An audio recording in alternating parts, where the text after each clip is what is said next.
All right, we got a fantastic podcast for you today. Um, we're really going to talk really in depth, a lot of football with a really fantastic guest who does a great job, not just of coaching all these years, but of really breaking stuff down within the game.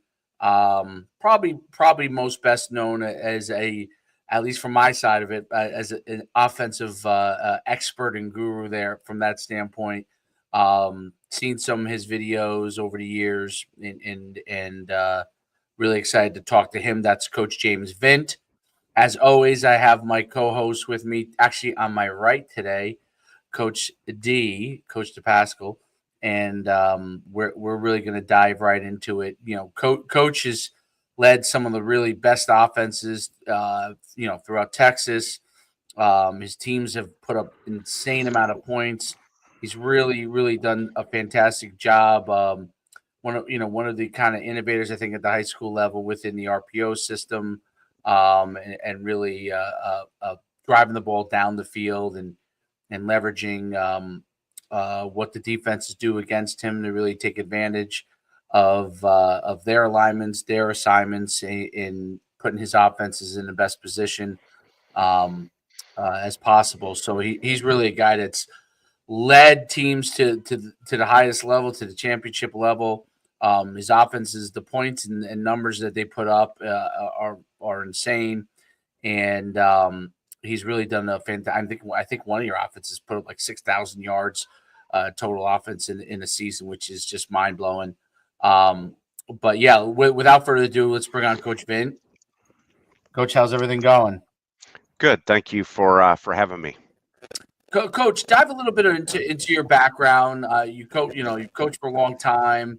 Um, the places you've been, some of the things you've done, your playing background too, as well. Well, I grew up in the Midwest and went to high school in Akron, Iowa, and played for Craig Parkinson, who is in the Iowa Coaches Hall of Fame. He's actually coaching in Europe now, as he's about 75, retired, loving life in Europe, and then went to college. Spent my freshman year at Northwestern in Orange City, Iowa. Played for Larry Corver, who's in the College Football Hall of Fame, and then transferred from there to Briarcliff University. Finished there, got on the wrong plane, and ended up in New York City, and coached in the Bronx for 8 years. And Wow. we got to Columbus High School. They had not won a game in 3 years. They'd scored 6 points the year before, Sounds and about right. yeah, they were. I mean, it was bad. They didn't have a JV program. They had 18 kids playing football, and there were 4,000 in the school. The principal, when I was interviewing, said, "I don't know why you want to coach here. You can't win." We didn't have a field. Everything, it was just it was the perfect storm. And we got there. I worked for a man named David Diaz, and was his offense coordinator for 6 years. Then I moved over and was our defense coordinator the last year. And we had great success there. We took a program that lost 27 games in a row and went 6-4 our first year. Second year we went to the playoffs, and then we won a Bronx championship, and from there went to the college level for a few years. Was an offense coordinator at Iowa Wesleyan University, where Mike Leach and Hal Mummy and all those guys had been, and then went to Truman State University on the defensive side of the ball, and then I met my beautiful wife and moved to Texas, where I was in football heaven. Yep. And when you were in Texas, that's when the whole scoring just went to a whole different level, huh? Well, we scored a lot of points everywhere we were. But the biggest thing, and this is something that I don't worry about the points, I worry about the wins. Right. How can we, if we win 3-0, I'd rather win 3-0 than lose 53-52. Right. But we had really good, players, and I think that there's two really important aspects that coaches need to remember. You got to bet. I don't care how good or bad your talent is. When I was in the Bronx, we did not, no one wanted to play for you. Kids could go to any school they wanted. Right. Are you going to go to Kennedy High School that won a city championship? Or are you going to go to Columbus that hadn't won a game? You ain't going to Columbus. So we didn't have, a lot of really, really talented kids the first couple of years. You know what we had though? We had our most talented kids. So I want to get our most talented kid the ball in the place that they can do the most damage. If they're a fast kid that's hard to tackle, I'm gonna get them in space. If they're a big kid that's physical, I'm gonna get them the ball, we're in between the tackles, or where we're going to get them isolated on maybe a kid that doesn't. We're going to find your 11th and try to get our number one on your 11th best guy. Mm-hmm. And that's the key. I mean, being able to find those matchups and the whole element of space, being able to leverage space, numbers, being able to leverage the opportunities that you have and be able to read guys. Talk about how you really like, and what is it? Are you still coaching now, or are you? Semi-retired is a good word. Semi-retired. I'm not old enough to draw my retirement. I can't collect it.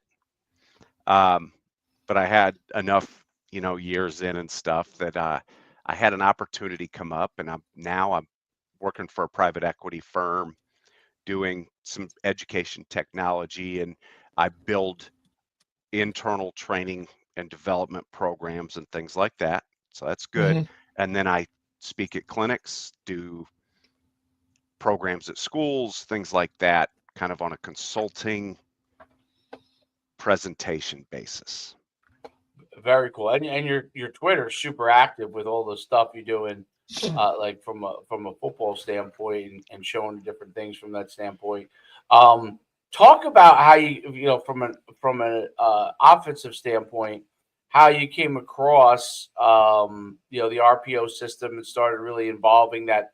You ran the pistol gun, if I'm not mistaken, and the RPOs that you were running. Talk a little bit about how you kind of came across that system, and how you kind of built the way you do things. So back early in my coaching career, I got hooked up with a guy named Jerry Campbell, who became a mentor to me. Jerry was a high school coach down at Westwood High School in Round Rock, Texas. Extremely successful option football coach. He helped us install the options. So we're running midline, load, veer, all that. And I grew up playing in more of a West Coast system. And in the Bronx, I'm going to tell you right now, I tried to install West Coast offense in the Bronx with all the verbiage, and kids who'd never played football. Many kids at our school, because we had kids from 80 different countries. They'd never seen a football, and we're dragging kids out to play. So that didn't go real well. I was like, I'm frustrated. They can't get it. We put this option system in. It was the simplicity was what we loved. But we had a quarterback. We started evolving, so you aren't very good. We're not very good, but we're good enough to upset some people, go 6-4. The next year we make the playoffs, play Wagner High School out of Staten Island, legendary coach Al Paterzo. They absolutely dominate us. What we found is when we played really good teams, we couldn't line up and just run our option offense because they were so much better than us. They were going to get wins. So we said, how do we spread the field out, make them defend the field? Because they were loading the box. We didn't throw the ball very much. And we had a quarterback. We had got into the gun a little bit. And I had a quarterback, Jose Campesano, great, wonderful kid. Jose was not very fast. And so we're running a zone read concept where we read the will linebacker. So we block the end. Normally zone read, you start off, you read the end. We're reading the will. The will chases. Jose takes off, and where I would have got 15 yards. Any other quarterback we had probably would have had 50 yards. Jose got about 3.5 because he wasn't very fast. And we said, what do we do? And our O-line coach, a guy named Dennis Class, who's a principal now in New York City, but Dennis says, why don't we read the will but have a guy run a pass route? It's like, that's the stupidest thing I ever heard, Dennis. We're not going to do that. We're going to get all these penalties. We're going to have a lineman downfield.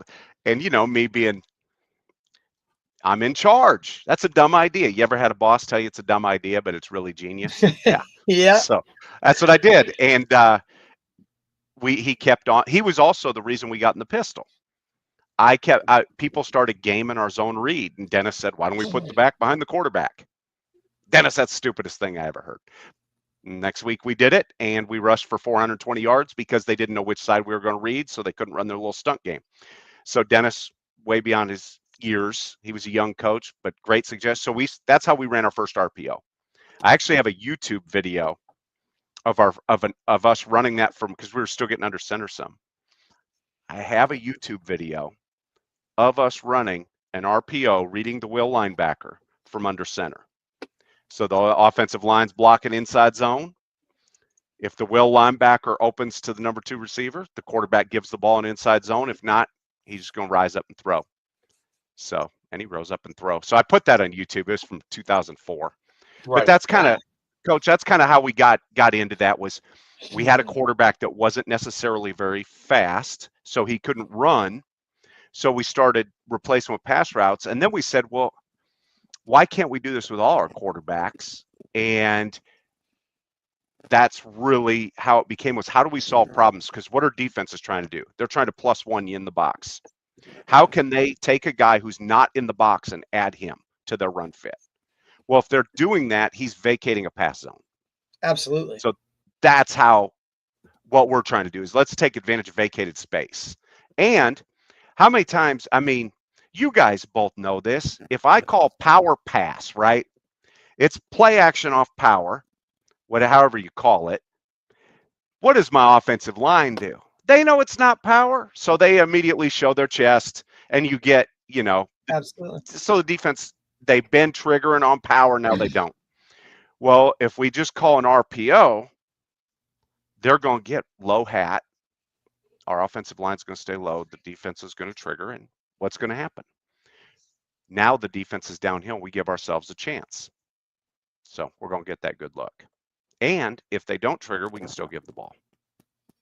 Absolutely, and it allows you don't need to have a running quarterback, and if you do, it's a bonus. You're able to do different things with it. It's funny because ran the pistol offense from like 2011 to 2014 with a team. They were really successful with it, and it was so amazing how you just never tipped anything off. It was great because everyone would have to play you balanced, and then if you lined up in an offset eye out of pistol, then you forced them to move. You controlled whether they were balanced or overloaded, and you could call your plays off of that. It really created a system where you were in charge of moving the defense. You knew if you lined up a certain way in pistol that they would play you this way. You could really dictate a lot of that. We're at a gun offset one way or the other.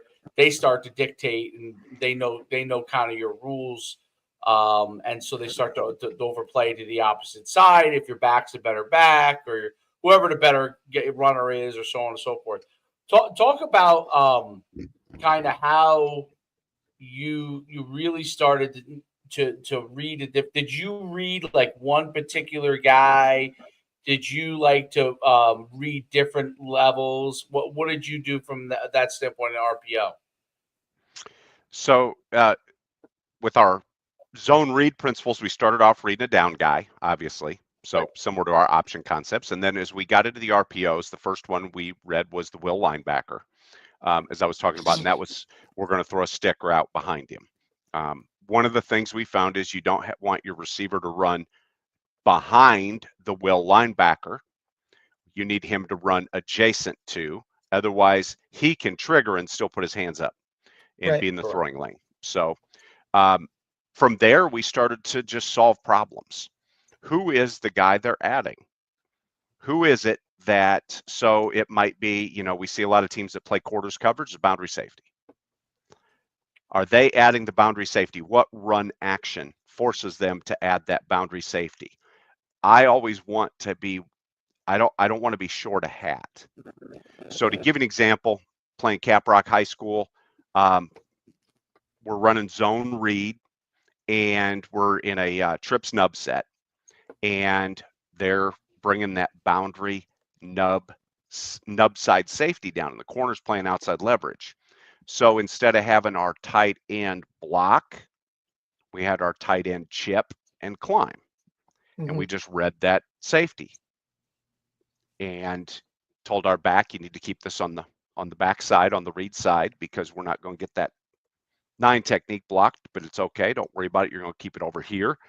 Quarterback, you're just going to peek that backside safety. So we're solving a problem. We were running power against Graham High School. They kept bringing that boundary safety down.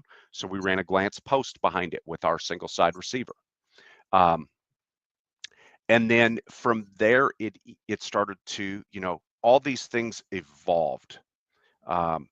Simple is the first thing. Can our quarterback execute it? Can he make the throw? One of the things that coaches notice when I talk at Glazier clinics and Coach of the Year clinics and state association clinics, and I get up and put this on the board and start showing it to them, is most of our RPO throws are 7 to 12 yard throws, not downfield, from the quarterback. Right. He's throwing the ball like playing catch in the backyard. These are not long. Now, glance post and things like that, the ball's going deeper. But with most of our stuff, it's getting the ball out in a high completion percentage area where we can take advantage of them. Who are they adding? Doesn't have to be a safety. It could be a linebacker working into the box. Could be a linebacker triggering. Could be a linebacker if you're running power. What's backside? The guy you can never block in power is backside Will. We draw lines to him, but we ain't blocking him. So if that Will linebacker triggers B gap, which blows power up right away because you're not going to get him blocked, can we have some way to replace him? If he flows over the top because he's mirroring your pulling guard, what can we do? He's vacating a huge space. Let's take that space. So I don't know if I answered your question or not. You got me excited. Yeah. Oh, yeah. Yeah, absolutely. I mean, so it depends on, who the support guy is, who's the guy that's the free player. It allows you to read that person. That glance post is very effective. Derek Oltapan runs that to death from an RPO standpoint.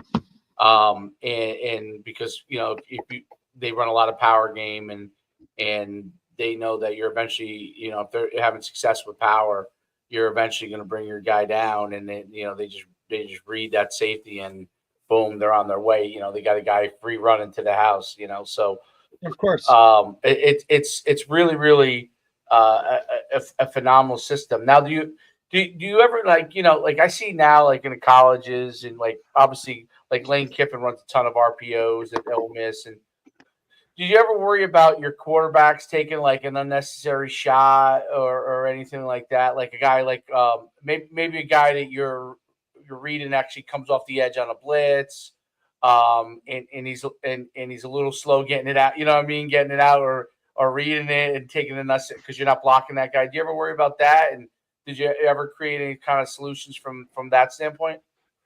So one of the rules we have is if we are throwing the ball down the field, reading a second or third level guy, we're always going to block the first level. We're not going to ever leave a guy unblocked like a defensive end. So initially, I will tell you that when we put the zone read in, we're leaving that C gap guy free. And we are the first time we put, a little stick RPO in, we left him free and kind of tried to run it where the quarterback could pull it and run or pull it and throw. And for the exact reason that you just mentioned, we said that we learned, and that's the thing is what people don't understand is all the failure that goes into developing things. Don't be afraid to try something. Right. Oh, it didn't work. Great. We learned. We didn't fail. We learned. If you learn, now, if you keep doing it, then that's stupid. So no, Coach, I think that's a great point. I mean, and look, at some point as offenses evolved and especially for where we're at now, like somebody had to try something. You had something, it wasn't working. We got to tweak something. Someone had an idea. Someone told them they were batshit crazy. They did it, had success, and all of a sudden now they're a genius. They're a guru. They're this. But you can't get anywhere without those failures. And I think a lot of it comes from guys that are just literally willing to say, look, this is what I have. And if I want my kids to be in a great, the best situation to be successful, then we have to try something. Otherwise, we're just going to keep getting pounded into the ground. and it's just not going to be good for anybody. And I give you a lot of credit, right? Because a lot of guys have that fear of, if I do something different and it doesn't work, well, to me, what's the difference? Because you're losing anyway. So even if you try something and it doesn't work, you're still in the same spot. So back to the drawing board, right? So I give you a lot of credit for kind of evolving and going with it. And I don't know if that's my outlook on it, because, I came from a system, a run and shoot system that was doing the four wide, no huddle before anybody was really doing that kind of stuff on the regular. And it was out of necessity. We started doing it because we weren't very fast, but we could get open and we could catch the ball. So it was a system that kind of worked for us, and you kind of tweaked it and evolved it to it.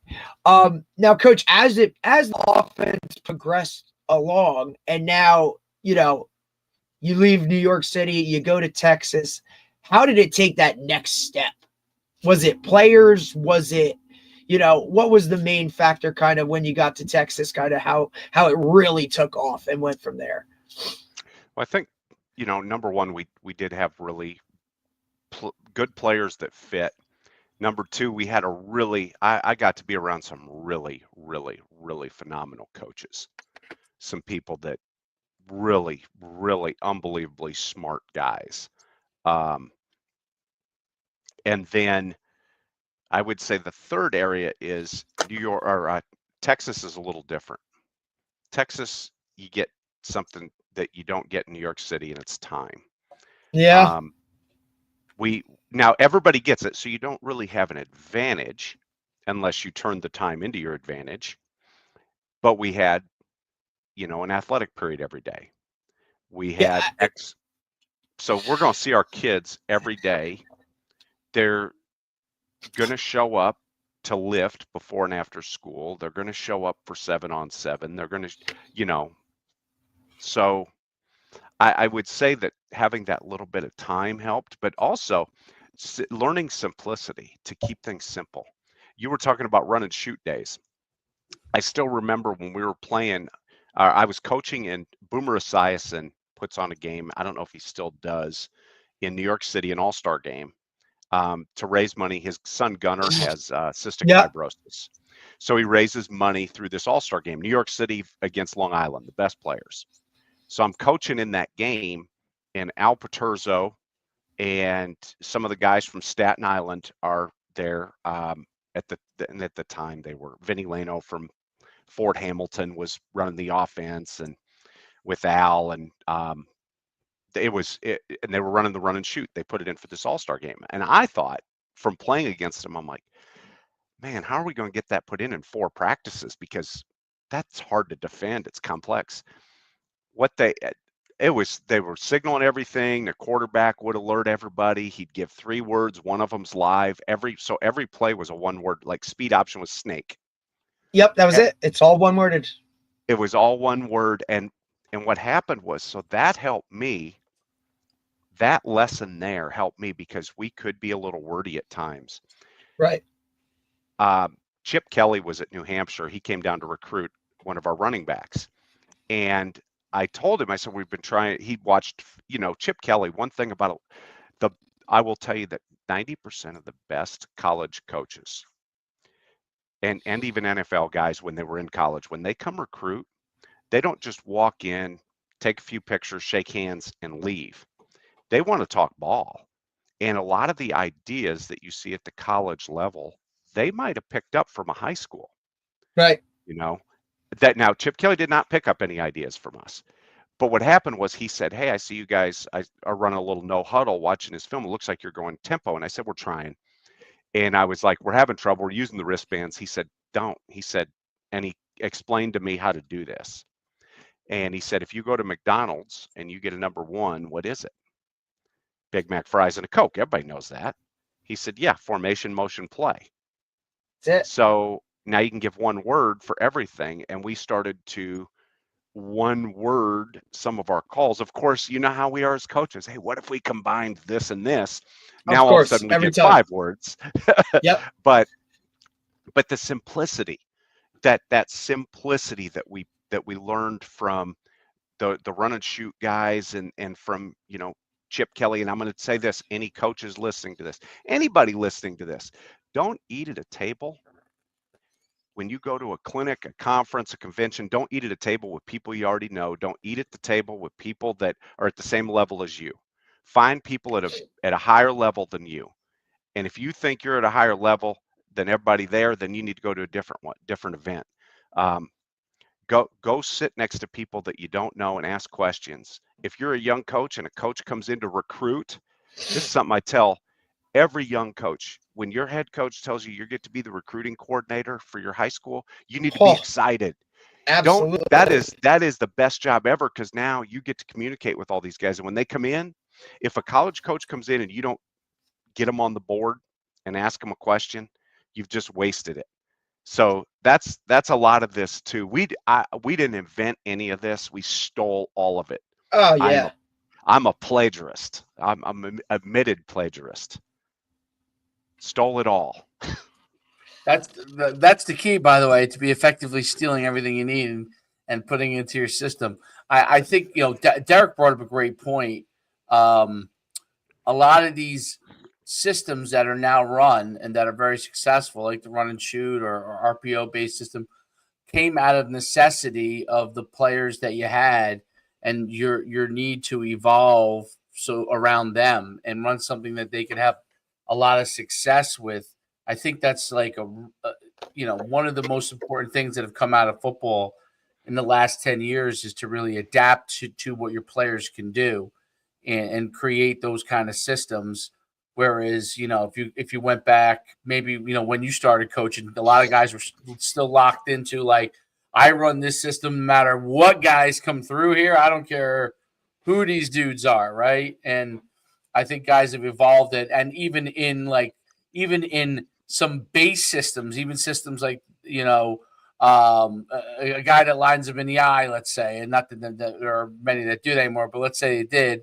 They are evolving those systems to have multiple different facets to it. It's no longer just we're in the eye every single play, or we're in the wing tee every single play. They're in a pistol running the wing tee, or they're in a gun running the wing tee, or they're doing different things. So it's really interesting how things out of necessity has really evolved the game.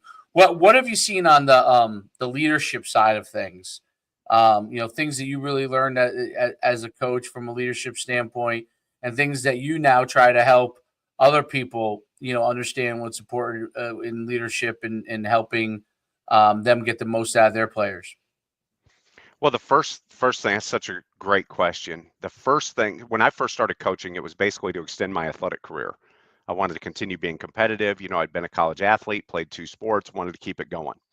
And I learned very quickly that that's not a great reason to coach. Every single kid that comes through our program, we have an opportunity to affect them for the rest of their lives.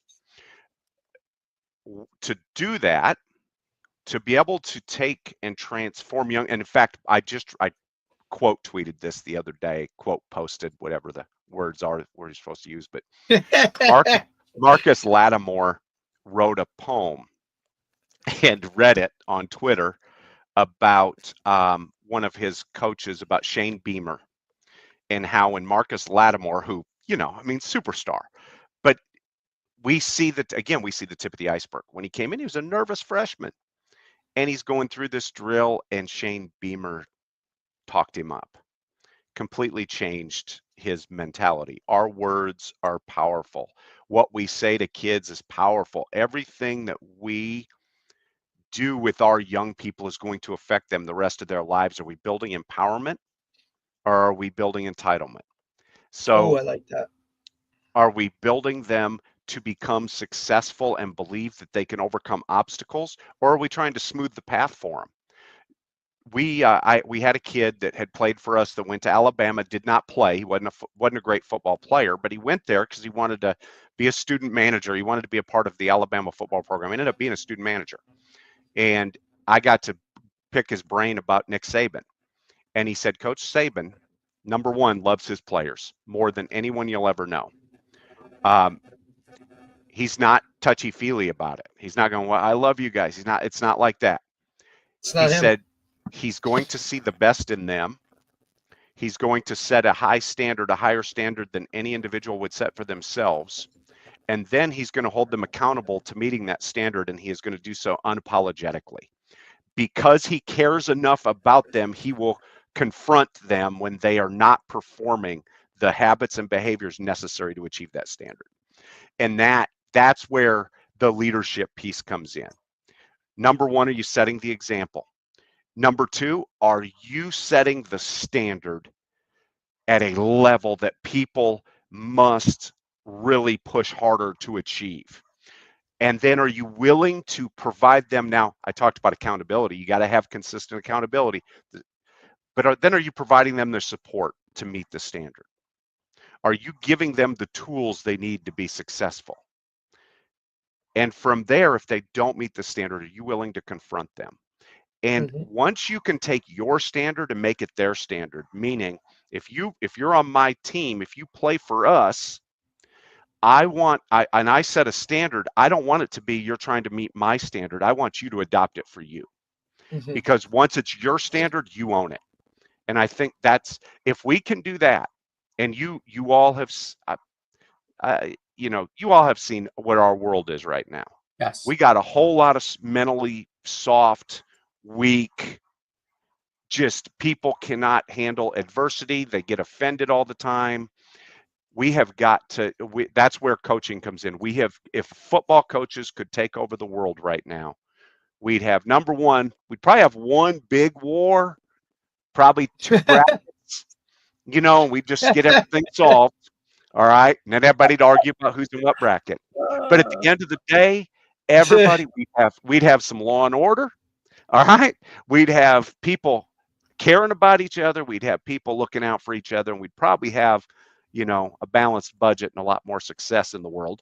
But I really think it's important that we understand, coaches, that we're affecting the future generation. And if all we do is win games or score points, they should fire us. Right.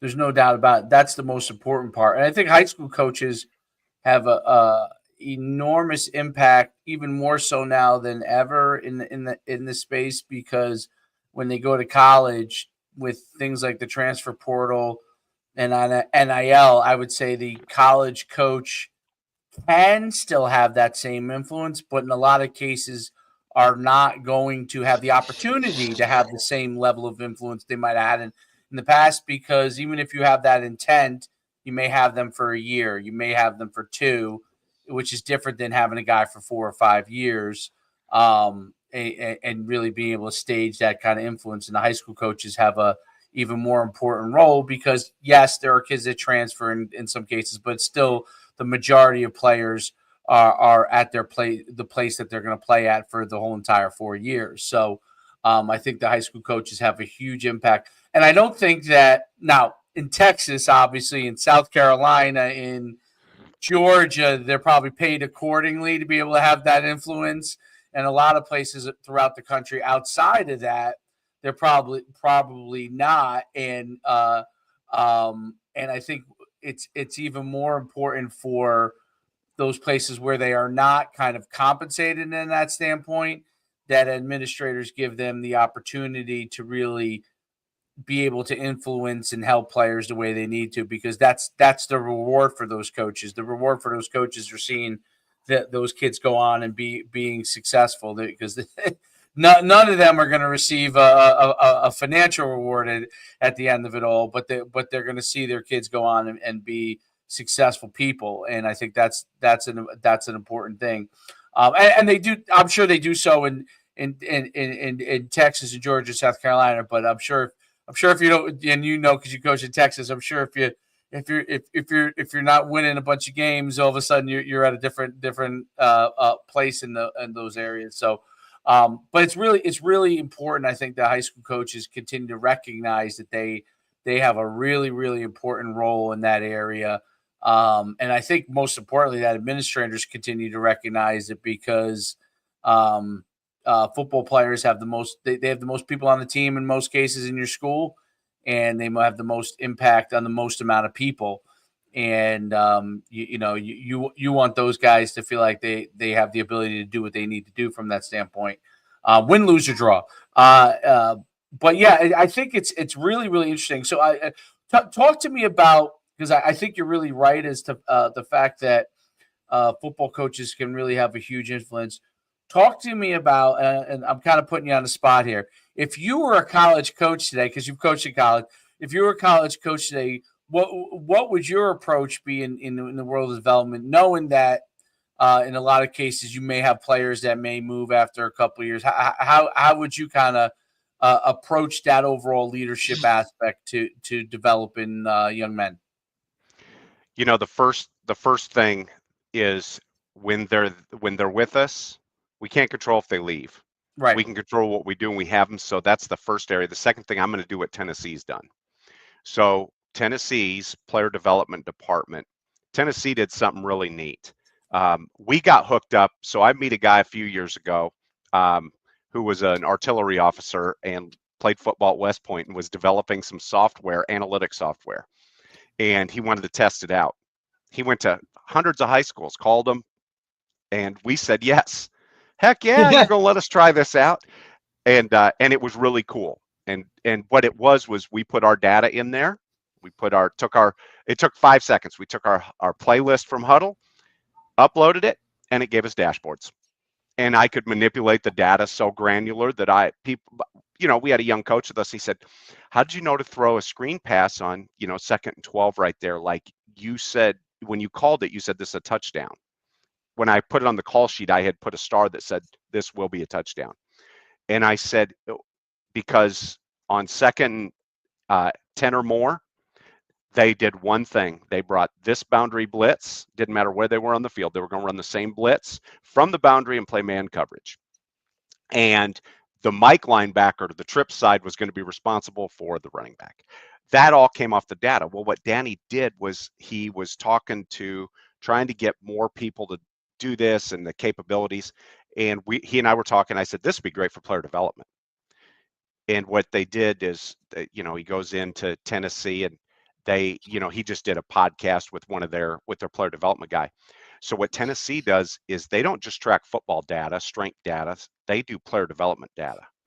So all the data on every player, what their hopes, goals, dreams, and desires are, who their champion is, who the most important people in their life are.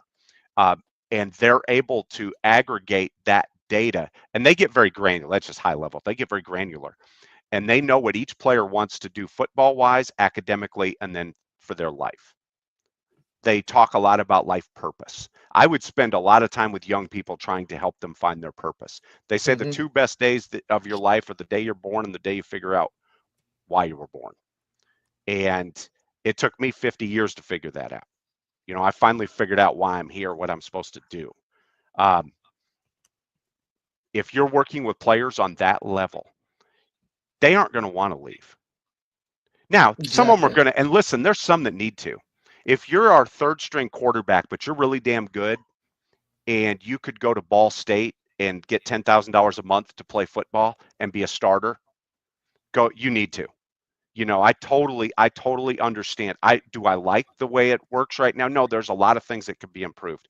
But listen, if you're a kid that grew up in an area where your mom worked 3 jobs to support you, and you're at a place where you're a second string guy, you're getting a free education, that's great, but you could go to this place and your kids, you will never have to work, your mama will never have to work, and your kids and your kids' kids will never have to work. That's where you need to go.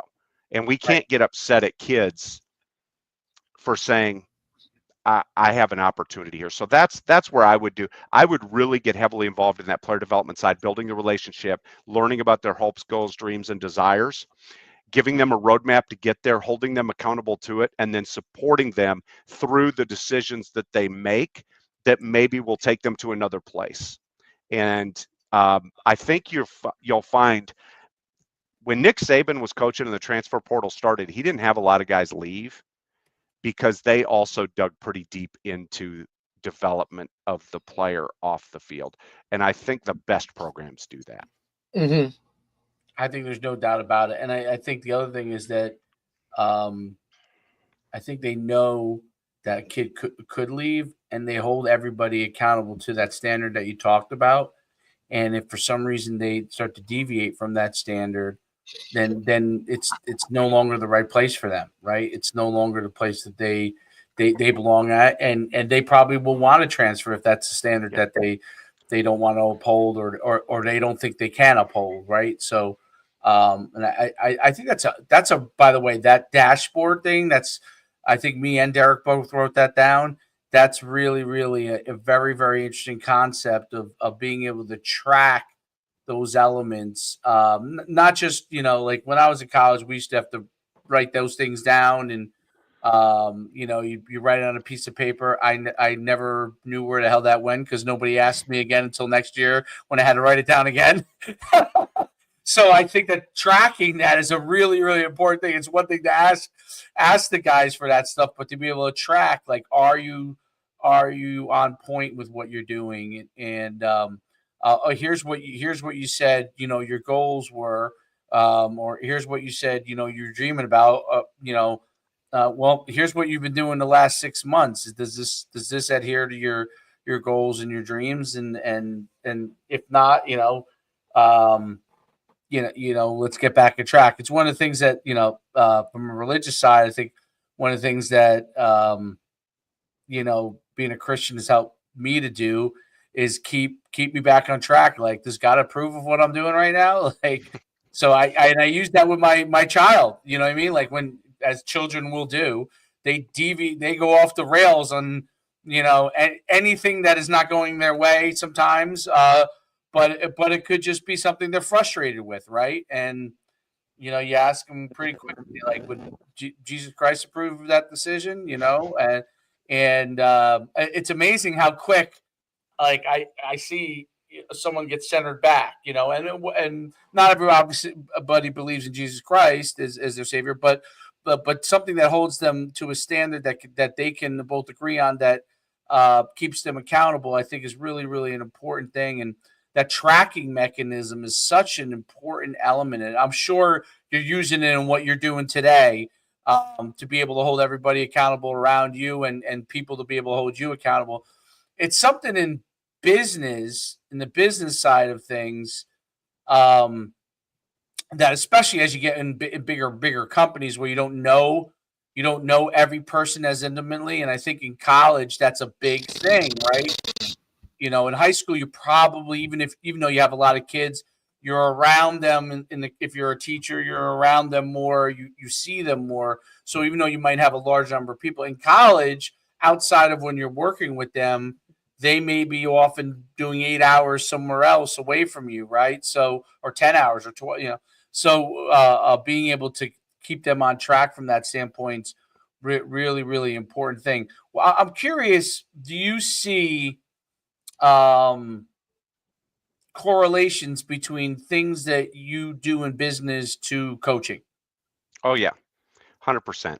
So one of the things that you brought up there was knowing what your goals are, and you alluded to habits. We are the result of our habits. If you have a goal to do X, you need to do this, this, and this. If you're not doing this, this, and this, one of the things that we would do is bring them in. Here's your goal. Here are your habits. Do your habits match your goal? No. Which one do you want to change? I'm good either way. We can change your goal to match your habits, or you can change your habits to match your goal. And it's a simple thing. It's the same in business. If you care about so this is again a question that whenever I talk to people about leadership, it's a question I ask. As a leader, your responsibility is to help every single person you lead to achieve their dreams. It's not to use them to achieve your own. I cannot lead you if I don't know where you want to go. Mm-hmm. I know where we need to go as a company, but I want to know where you fit into that. That's when you start getting into great servant leadership. That's when you get into, how can I help this person to be able to accomplish the things they want to accomplish within the mission, vision, and values of our company? If I can't do that, then maybe they weren't a good fit to begin with. So if we hire well, it starts with hiring. We need to hire people that fit our mission, vision, and values. But then from there, it's, how can I help you? Peter Drucker, someone asked Peter Drucker way back in the day, old management expert. Yep. Hey, why do you want to train these people? Like, what if they leave? And he goes, what if we don't train them and they stay? Yeah. I'm not just developing you when, and I develop a lot of our training programs and deliver our, training programs to employees across different departments. We're not training you just to be really good at your job here. Yes, that is part of it. That is a big part of it. We need you to be good here. But I want to train you to be good wherever you go. Like I want you to have an experience here where when you leave, you say, that was a great place because it prepared me for this next step. Sometimes you have to leave to grow. Absolutely. You're at a company, you're at a place. There's only 4 people above me, and they all are related to the person that owns the company. I may not be moving up right away. I may have to go somewhere else and then come back. Or maybe it's a company where you're at your lid there, but they're somewhere else. So sometimes you do have to leave to go. But let's prepare you for that. And then let's stay with you along your journey. And I think you both have probably seen this in your coaching days. I've never had a kid reach out to me and say, thank you for teaching me how to double team block. I've had a kid say, thank you for holding me accountable to doing this. Hey, thanks for believing in me. 100%. Thanks for being there. So it's the same. That's that parallel to business. It's about people. How do you maximize the performance of your people to maximize and achieve the goals of the company while helping them be prepared to push through to achieve their dreams? Yeah. And coach, I think it's a great point too, because, when you really look at it and it's something that, in coaches, at the high school level, most of these guys aren't going on to play ball at the next level. Like that's not what they're going to do. Right. And you may have 1 or 2 and that's great. And, the coaches that want to put all the time into it and all of those types of things, like, yeah, that's great for that kid only. But majority of your guys are going to grow up to be, citizens. And that's where I think the most important and pivotal part, and ultimately like why I personally do this, because to see the growth of a kid that comes in as, the scrawny little freshman or, just the immature kid that, just becomes something and to see them grow. Like, yes, we're there as coaches to help them with the X's and the O's and the bigger, faster, stronger, and all that stuff that happens on Friday night. But it's about all the other time that you spent with them, because a lot more time is spent with them if you're doing it to the level I think you need to do it right? A lot more of that time is spent with them through some of the most pivotal developmental years of their lives. And you're going to, whether it's good, bad, indifferent, leave some type of impact on them personally as you go. So make it a positive one. Like, you know what I mean? And again, kids, everybody wants to say about this generation and these kids different. Yeah, they're different because it's how they've been brought up, right? But they still ultimately are kids at heart that want to be coached. They want to have structure and all those types of things. But you need to just dive in to the kid, who they are, learn who they are, right? And it's the same with hiring people. Like, you got to know what pushes buttons and what's the right fit and all those types of things. But I just great. Like, that's really what I think goes into making a good overall football player, is creating like a good, setting the example and creating good habits and those types of things off the field. And then once they gain that trust and that comfort level of, coach really has, he might be hard, but he understands like kind of where I need to be, or he sees something that I don't see yet. And they might not like you at the moment, but down the road, going to come back, and that's what makes coaching worth it. But I've always said you got to win with people. You got to know who they are on a different level. If you make it just about football, they're not really going to, get to that level that I think like they could. When you really show them that you care and more than just, what position they play, what their number is. I mean, know how to pronounce their name. It seems so minuscule, right? But like, know how they say, hey, buddy, how do I say your last name? So that you're not screwing it up for 4 years. It's what it really takes, especially with kids now that, this is a Y generation. They ask a lot of questions. Like, answer those questions. Don't be hard-nosed. And if you're wrong, they see right through it. So you can't bullshit them because they know. Or if not, they're gonna go figure out why you were wrong. So you got to be open, honest, and you set that, not your friend, but I am here to like be a shoulder for you if you need to. Like, you got to create that. There's levels to it. I don't think you can dive all in at once, but kids are, I just think that's what it is. You got to win with people, and that's ultimately what they'll remember. Not that, hey, coach, remember when you threw me that pass and we scored a touch? Like, they're going to remember why you threw them the pass. It's because, I saw you gain that confidence to ultimately be this player. So you win with people. Here's the thing to build on that. If you do those things, you develop your people, you'll win more. Absolutely. If you have high accountability and high standards, you're going to win more. We've all seen it. We've seen, and that's in business too. You develop your people are going to help your company excel at a higher level than if you just focused only on the numbers. The numbers are important, but people drive the numbers. When we look at, you've all seen those teams that are full of 5 stars. They're full of really good athletes, and they go 5-5 or they go 3-7. I coached one of those teams one year. I coached superior athletes to mediocrity because I forgot why I coach. Yep. And I let wins and other things get in the way for a year, and it absolutely is the one thing I will never be able to live down. I cheated those kids. Sure, they had a great football experience, but I didn't give them a great experience for their life.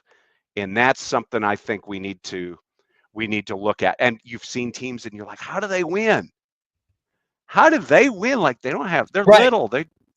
Yeah. They're not big. They're not fast. They're not this. They do the little things and they hold accountability.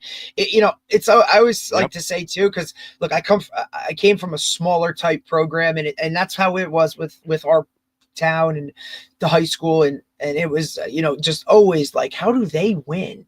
And it's like winning breeds winning, right? Because it's not just like what we do on the field, but it's like how you act every single day with everything you do and how you approach it. And those like things are built into you. And if you do it on a consistent basis, it starts to now be player led. Right. Yeah. And, good teams are coached by coaches, great teams are coached by players. Right. Or, that's when you have that high level of accountability where it doesn't seem, those things that to teams that lose or don't have very high character, like those are wow things that like I can't believe they do that. To those other guys that are in it, that's just what we do. That's the norm. Like, they don't see any difference in it. That's what I think the separation right there. You can tell a lot about a team. Yeah. Oh, I was just going to say, you can tell a lot about a team by watching how they handle adversity and then how they practice. Yep. Yeah. And one of the things I'd encourage coaches to do is to have another coach come watch your kids. Absolutely. For 45 minutes. Stand out, not where the kids know. No, just bring a notepad out, take notes. I had a coach do that, and I said, what are 3 words you'd use to describe our teams? And then what are 3 things we can do better? He was unbelievable, helped out a lot. It gave me a whole different, I thought we were doing some things we weren't.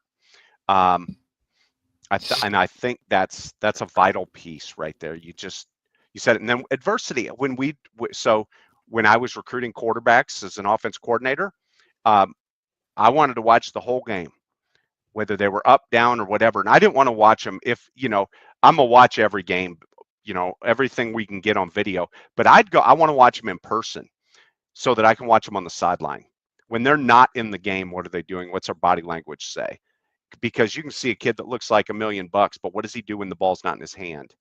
Mm-hmm. What does he do when he's not on the field? What is he doing during special teams? How is he handling his teammates? When things, and a friend of mine actually was at a game in East Texas this year. He's a college coach, was wanting to watch this player. And he said, I'm sitting there and I was about to leave because they were behind. He's like, let me just see. He said they were behind. he's a good athlete. I'd seen all I need. We're interested. And he's only a sophomore. We got time. And he said, and then the kid got 2 15-yard penalties and got ejected. It's like, I'm glad I didn't leave because I got to see that. And he said, it's not that we're not going to recruit that kid now, but now I know he's going to need to do some development. Mm-hmm. There are some things that need to change. He said, I called the high school coach and said, yeah, we want to find out why. Why is he losing? Why is he losing it? Was it an isolated incident? Is this the norm with Yep. them? You want to find out the whys on it. I think sorry, I didn't mean to interrupt you. You're good. Yeah. I think one of the things too is trying to help kids figure out what their best is and how to try to get there. Like I think that's one of the hardest things for kids to understand because and kids, adults too, everybody, right?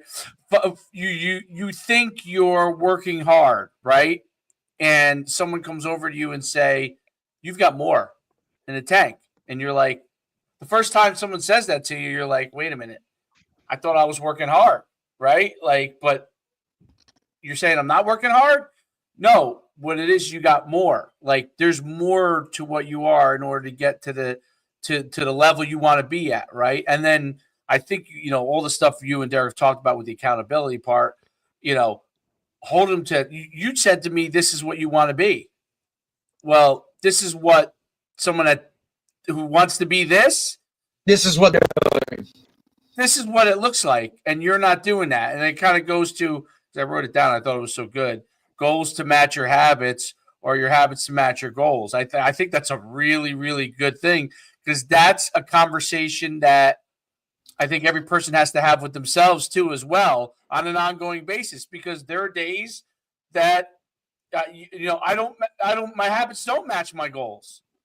Well, am I willing to do that over and over again, or am I willing to change that and get my habits to match what my goals are? Like, am I able to do that? Am I able to stop myself in its tracks? Because everybody fails, right? And everybody fails to keep themselves on the standard all the time.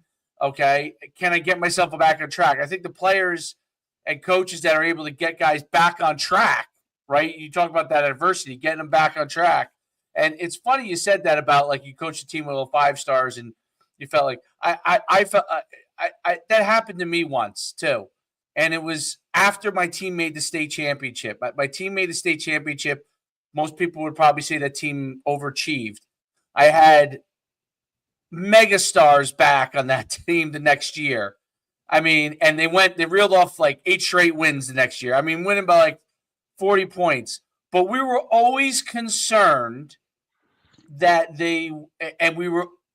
we could not get them to work, and that at some point that they were going to face someone that was as good as them, and they were going to be in trouble. And it happened. They faced a team in the league champ, another undefeated team, equally as talented as they were. And these were kids who, in all fairness to them, had come from a program. When I took it over, they were one of the worst in the state. They had, in 4 years, gone to the state championship. Well, now, amazingly, people are amazing, right? Like kids are amazing. So this was a group of kids when they first started, couldn't get out of their own way. Now they went to the state championship. All of a sudden, thought they were coming back, and they were God's gift. You know what I mean? And they were fantastic kids too. So it wasn't like they're back. For them to do what they did was amazing, right? But now you were having a hard time convincing them that they needed to do more, because now all of a sudden they've had a lot of success, and everyone they walk in the hallways, and they're all dating the prettiest girls now, instead of they're all everyone's patting them on the back, and that part is so hard. I think your statement about does your match your habits, your goals to match your habits, or your habits to match your goals. Like, I actually think back, I'm like, I wish I pulled each one in my office and had that one word conversation, because I think it might have got. And then by the time they realized it, which was in the second half of first round of the playoffs, the team they beat the year before to go to the state championship, they were down at halftime by 28 points.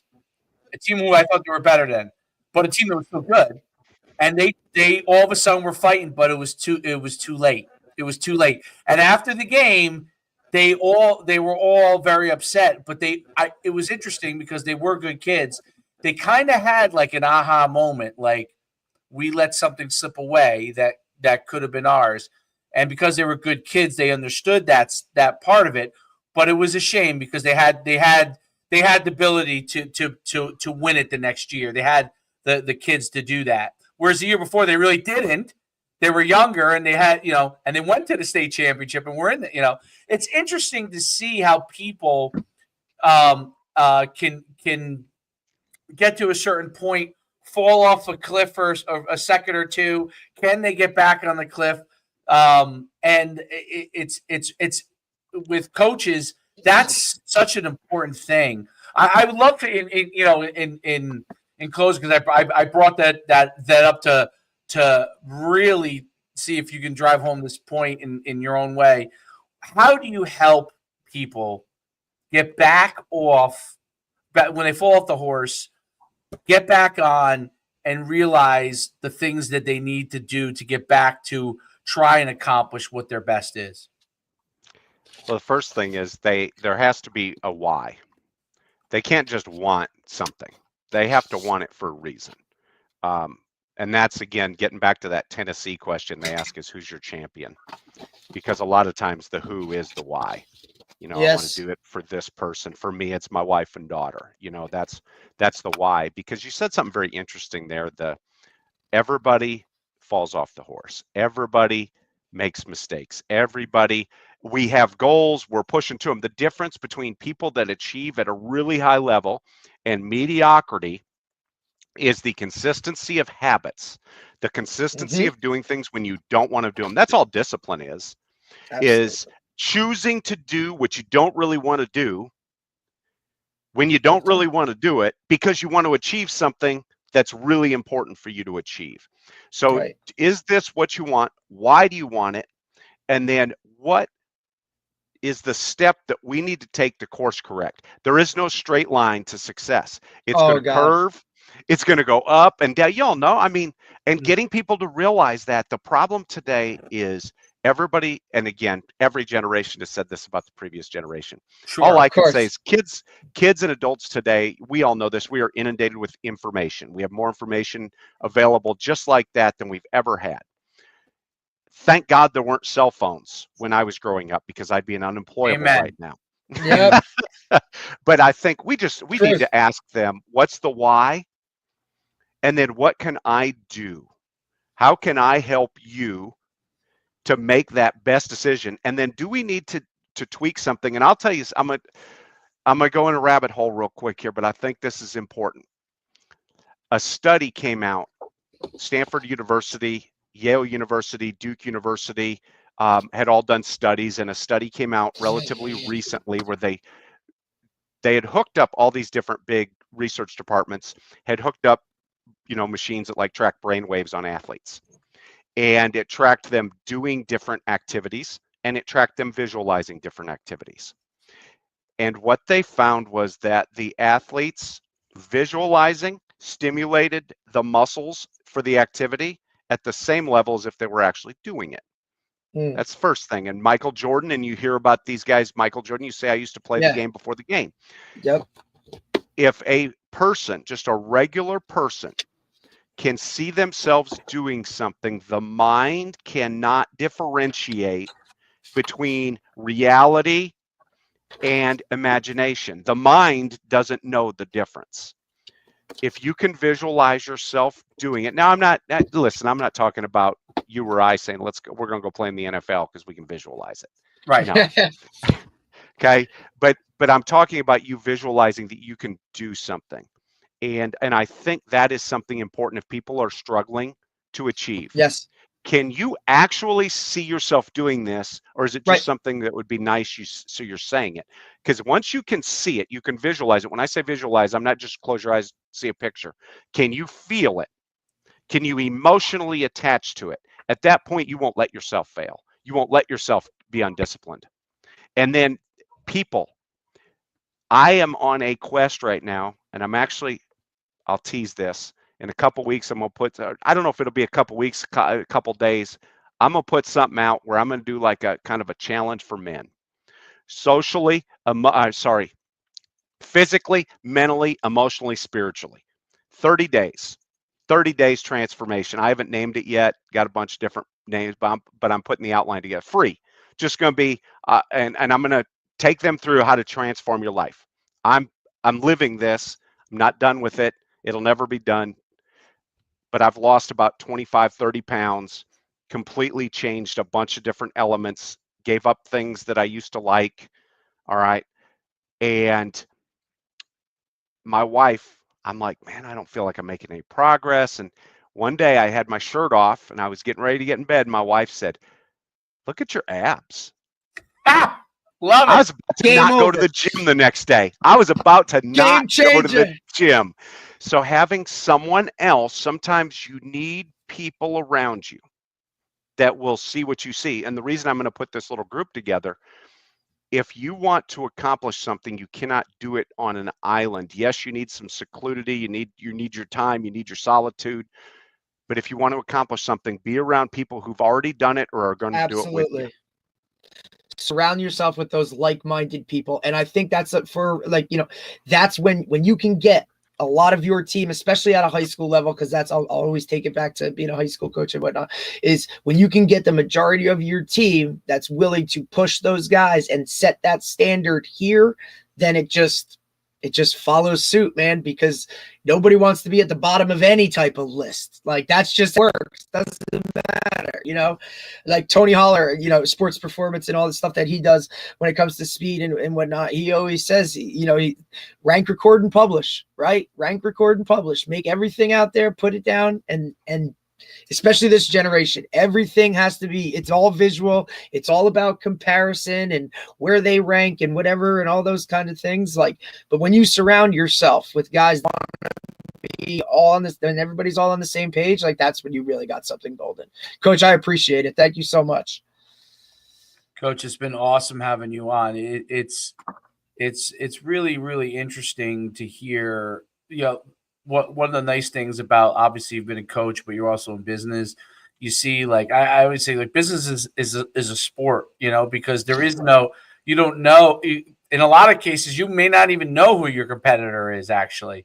At least in sports, you a lot of times do know who at least your competitor is, but you may not even know who your competitor is. And you have to constantly, that's where striving to be the best that you can be is important, because only thing you could do is be your best. You may not know who's competing against you, and figuring out those opportunities to be able to continue to succeed. It's really awesome. I really love having you on. Please send me that leadership program you have when you come out with it. You set the date, because I definitely want to be sitting on there. I'm curious. Do you follow John Maxwell at all? Mm-hmm. Have you ever been to any of his leadership conference? Because I went to. The reason I'm asking is I went to one a couple of years ago, and it was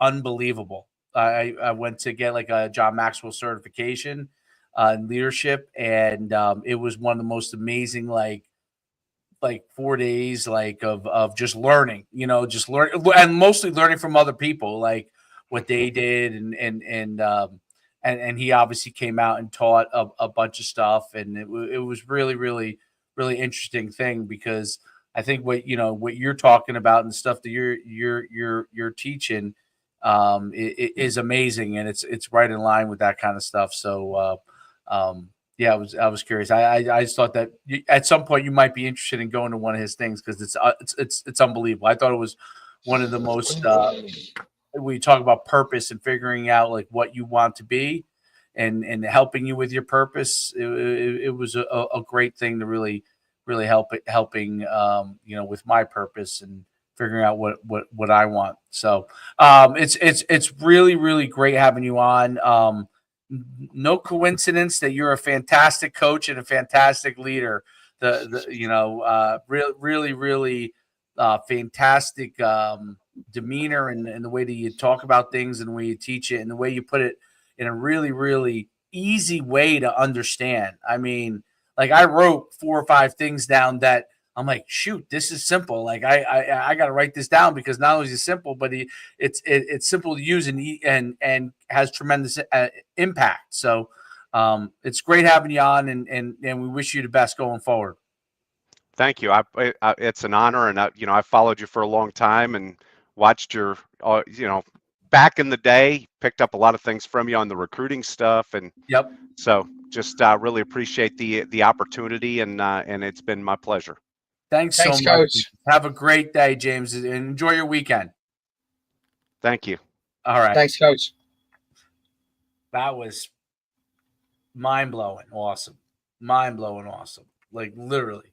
Like I again, the best thing to me is like I write down stuff at each, a lot of times just like you do when a guy comes on and talk, but it's one of the few times I've written down like 4 things that I really like needed to understand better and that I could implement in what I do, so awesome. Oh, that's a great find. It's funny because it's like I'm pretty sure, and now it's kind of coming together. Like when I went to Pistol, like there's a reason. It's so hard to remember exactly why you went to something. Well, I also feel like I probably followed or I was always active on X way back in the day, like when it first came out, and well, a lot of these guys have done multiple things too, right? Like a lot of them have done, they may have, made their name here, and then all of a sudden it was, here, and it's just, so we've seen them all along, like somewhere, shape, or form. We dove into their stuff and that kind of thing. It's just a matter of like what hit home for us, you know what I'm saying? So, now, right, like which Campbell books sitting on my shelf like, over there. It's like, okay, you know what I mean? Like, have you ever had Jerry Campbell? Do you have any Jerry Campbell books? By any chance, I'm curious. I don't think so. The Jerry Campbell books are enormous. So I don't know if I still have his triple option one. I used to have his triple option. Oh, yeah. I have it, dude. And I have his special teams one, I think, Derek. I think I have his special team one. I have enormous. I have 3 of them sitting over. And then I have this one. I think I have it over there still. Yeah, back when books mattered. I still like those books. I like to thumb through them. Love all about them. Like I'm like, oh, what did he say about this? Love everything about it. And there was that's why I used to love because I get distracted. Don't you get distracted? Like if you go on YouTube, right, and you're like, I want to go on there to look at I don't know, whatever formation. Don't you end up going down a rabbit hole that takes you in a completely different direction from what you intended to go in? It's just like, to me though, there's always, even like, listening to an audiobook, like I just like to turn pages and like the smell of a book. I'm sorry. It's just like, it's just what it is, dude. Like, I just like a hardcover book for everything, even though I know I can just get an audio book or just listen to it here and it's easier or whatever. But there's just something, and especially for football stuff, the football books and stuff that I have, like just being able to go back and reference and thumb through it. Like there was nothing better than going to a Glazier clinic and like just seeing that table, like whoosh. Like, what book do you want? What are you trying to do this year or whatever? And then, hey, I'm going to go talk to somebody. And then it's, hey, go check out this book or do this or do that. Like, those are the things. Like, it's just different. But look, I love his stuff on leadership, right? Like all that stuff is really good. But you can tell, like that stuff comes through experience, like his years of coaching. You know what I mean? Like those are the things that I think a lot of like to get where he's at in terms of like the demeanor and just all of his knowledge when it comes to everything that he's put out. Like it's come through years of experience and, trial and error, right? Like, hey, we tried this, didn't work, back to the drawing board. Like you got to be willing to do a little bit of that and say, you know what, and just roll the dice and just, come up with something and then try it. And if it doesn't work, you're no worse than when you started, I also think it's really important because we tell our athletes all the time to hang around with the people that are the right people, right? It goes for coaches and leaders too. 100%. Show me your friends and I'll show you who you are as a person. Right. So that's a big deal as far as being able to make progress in certain things. Listen, I find myself you hear me say some things along those lines. Like in my own town, obviously I'm not from here originally, and that's probably one of the hardest things when you're not from somewhere to like ingratiate yourself. And I've worked around, into different circles, and what I really continue to try to do, and I'm starting to figure it out, like find the right. It's taken almost 7-8 years. Which people are higher achievers with the same values that I have?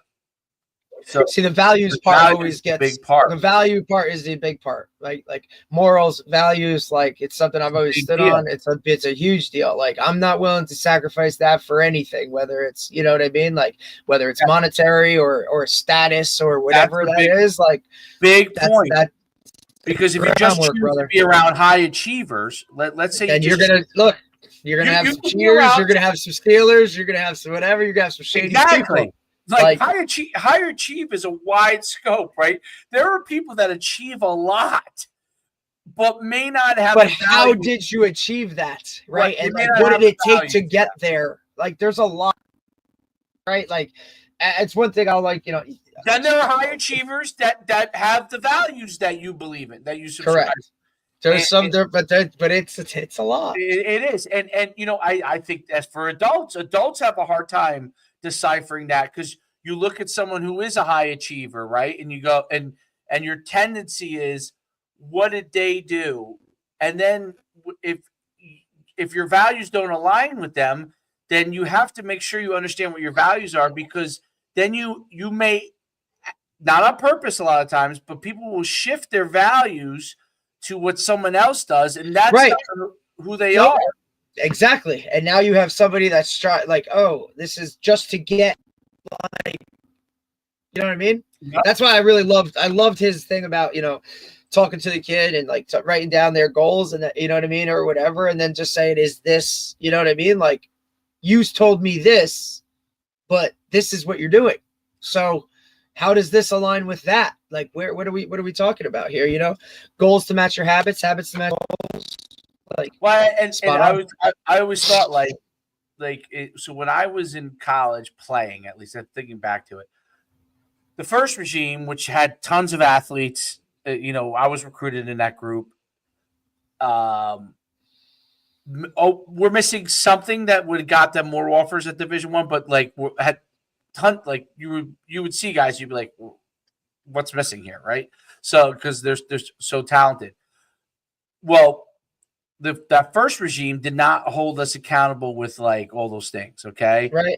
So we would have winning seasons. It wasn't that we didn't, you know, but we could also have easily a losing season too with talent, right? Like, so it would be somewhat reliant on how much talent did we have, and we usually had more talent back then in our conference than most of the teams, right? But then when Skip came in, I thought it was interesting because I talked about how Skip did implement, it was a rudimentary version back then, and probably came from his father, of that kind of accountability. So the only thing that I thought, which is what I thought is great about now, and other people hopefully are doing it, is to continually track it is really the important thing. So we would have a periodic, like, let's say, I don't know, let's say after spring ball, what are your goals for the season? But, you know, like we right. Yeah, generic type stuff. I mean, it was pretty, but Skip did a good job of making it in depth, right? But we probably didn't look at it again until after the season. You know what I'm saying? So it wouldn't be good to keep you on track at that point every week. Or I think it's like I think it's a lot of an off season type thing too. Like I want it, like for me, like I want to know, what other sport are you playing? Like, what do you know what I mean? Like what do you have going on in school? Like all of those things. And look, it's a little different. Like can come and help. Like you, like when he was talking about Tennessee, like yeah. To put that in there and like fire that up. Absolutely. If it's like Tennessee is able to pull it up right on his phone or his iPad and show you quickly without. Like, you know, you could do that while you're on the sideline with your guy. Right. Be like, hey man, you just got a 15-yarder. Like you told me, like this shit right here. Like here it is, right here on the iPad that I have right next to me. Wild. It is, but I think that's a good use that Tennessee's doing of technology integrating. Well, I think that they saw, and I think obviously Nick Saban kind of jumped on this too with the way he was, you know, approaching his players and whatnot. Like he saw that kids were changing in terms of you got to coach them individually. It's not a cookie cutter thing. So he started taking it and saying, all right, bring players in, talk to him. You know, Bill Belichick did that with the pros. I mean, you look at that, like, how do you get the guys like, you know, a guy that thinks he's like what I mean, look, Randy Moss is a great example, right? Like those guys went in there and they fit into a peg. And it was like, this guy is whatever. He took some of those guys and now all of a sudden they're this here. Like, how is this guy good? Well, Amazing. he does his job, like all of that stuff. Like you invest in the person and the player themselves, and then all the other rewards from it.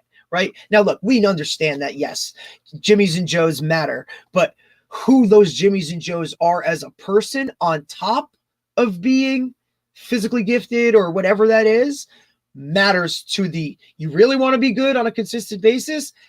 You know, you continue to you get those Jimmys and Joes that can run fast and jump high. And now you develop the mindset and a mental capacity that good luck, buddy. Because now you're really working with the two things that like you're good. There's no doubt about it.